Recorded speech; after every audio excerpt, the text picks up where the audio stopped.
حضرت علی فرماتے ہیں میں میدان بدر میں موجود تھا، کافروں کے ساتھ جنگ شروع ہو گئی۔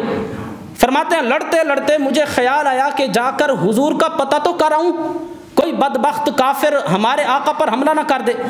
تو فرماتے ہیں کہ میں عریش میں پہنچا۔ اب وہاں پر بدر کے اندر مسجد عریش موجود ہے۔ یہ اصل میں صحابہ نے میرے آقا کے لیے ایک خیمہ لگایا تھا جس کو عریش کا نام دیا گیا۔ تو فرماتے ہیں میں اس عریش میں داخل ہوا تو میں کیا دیکھتا ہوں، ہمارے آقا نے اپنا سر انور سجدے میں رکھا ہوا ہے اور حضور کی زبان پر یہ دو کلمات تھے، یا حی یا قیوم، یا حی یا قیوم، یا حی یا قیوم۔ اسم اعظم کا وظیفہ ہے، بڑا زبردست وظیفہ۔ حضور یہ فرما رہے ہیں۔ حضرت علی فرماتے ہیں پھر میں واپس چلا گیا، تسلی ہو گئی، پھر میں لڑنے کے لیے کفار کے خلاف نکل پڑا، پھر لڑتے لڑتے پھر خیال آیا حضور کا پتہ کروں۔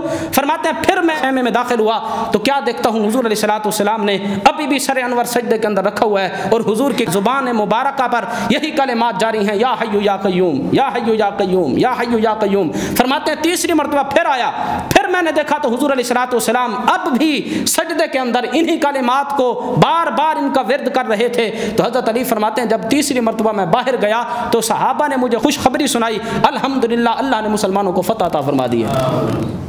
تو یہ ایک زبردست وظیفہ ہے، یا حی یا قیوم، اسم اعظم کا وظیفہ ہے۔ بندہ 3 مرتبہ پڑھ لے تو اندر ہلچل مچنا شروع ہو جاتی ہے، پتہ چلتا ہے کہ زبان سے ہم نے کوئی کلمات جاری کی ہیں، لیکن یہ شرط ہے زبان بھی پاک ہو، حرام کھانے والی زبان، جھوٹ بولنے والی زبان نہ ہو۔ اگر پاکیزہ زبان کے ساتھ، صدق دل کے ساتھ بندہ اسم اعظم کا وظیفہ کرے تو پتہ چلتا ہے ہم کچھ پڑھ رہے ہیں۔ تو حضور علیہ الصلوۃ والسلام نے میدان بدر کے اندر ان کلمات کا وظیفہ ارشاد فرمایا۔